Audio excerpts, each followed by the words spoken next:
Hey folks, MACT back, and I have an update, kind of, sort of. This is what I'm going to sort of call the parts review for a 3.5 to 3.7 conversion. And what parts do I need that will cross over from a 3.5 to a 3.7? And I will tell you virtually every one of them. Okay, we're basically not reinventing the wheel here. But I thought it would be wise to go over the parts that I'm going to be using to put Herbie back together again. Because Herbie, gosh, I'm thinking this weekend, Saturday, old Herbie's heart is being pumped, not being pumped, being removed. That's right, we plan on removing the engine and transmission Saturday and going from there, seeing where we're at, and you'll see an empty cavity in old Herbie. And we'll go from there. But first of all, I went out and went to the Ford dealer, and they told me, no, we ain't got the parts. The parts you need are over at the Lincoln dealer, because they didn't have them on hand. So I went over there and I bought these parts. So I want to review these parts for you. And two of them that I bought are these right here. And I will take them out of the bags. But these are the exhaust manifold gaskets, okay, for the 3.7, which also work on the 3.5. And then I also got this here. That's right, got one. I picked the other one up this week later. Need two of them. These are the exhaust pipe where you connect the catalytic converter to the exhaust pipe.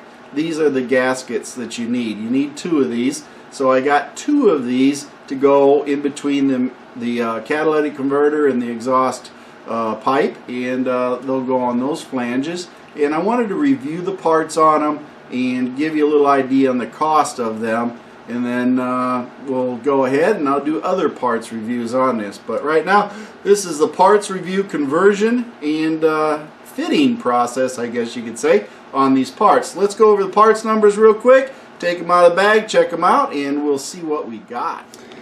Now, first things first, we have a 7T4Z-9450-AA, one each, and this is the gasket that I was talking about, the exhaust from the catalytic converter. And as you can see, it is actually a double pinched welded gasket. In other words, there's two pieces of steel here that are essentially pinch welded together. You can see by the little dot right there on it, and it's over here on this side where they did a little bit of a tap weld on it to hold it together, and then of course they crimped it on each end so that it's nice and tight right there. But it is right there, two pieces essentially. So this gasket will go right there on that exhaust pipe after the cat, and it'll be sandwiched in there, and that's how it works. Now, what was the cost of that bad boy? And the cost of it was, holy cow, what was that thing? It was $8 and I think 90 cents or so for that one part, and I need two of them. So, not too expensive as far as that goes. Then we have this right here, and you can tell this thing here really freaky out. You know, I don't know what the heck going on there, but there are essentially about 3 layers there that we're looking at, maybe 4, not quite sure. Look at this other end. Yeah, there's one heavier layer than 2 lighter layers on it, as you can see. It is grommeted, I guess for better choices of the words, in multiple locations, and it just basically fits right on. Right back here you got the other side of it, and we just put the bolts right through the bolt holes on it, and we marry it up there. But it is multiple layers of metal that go with it. The other one's exactly the same, and the part number on this one is a DG1Z-9448-A. Now it takes two of these because of course you got two banks, so you're going to have two different or same gaskets. They're exactly the same, but the same part number and everything else that we need. But these will be the exhaust manifold gaskets that we put the bolts through and then tighten it up and it smashes in there and seals, and that's pretty much how it works. But do not be surprised when you see multiple levels of steel on it, because that is how they have designed it and how it will work. Now this wonderful little gasket here cost $36 for one. So I think I paid nearly $70. The total price that I paid for the three pieces, not counting the other one, was $82.71. You add another, say, $10 or whatever it is for the other one. So you're looking at $92.71 essentially for the price for just four of these gaskets and everything together. And that's what it would cost just for the gaskets alone for the exhaust. And only those two parts of the exhaust. Now, in case you don't know, this is the Herbie project box. That's where all the receipts go into.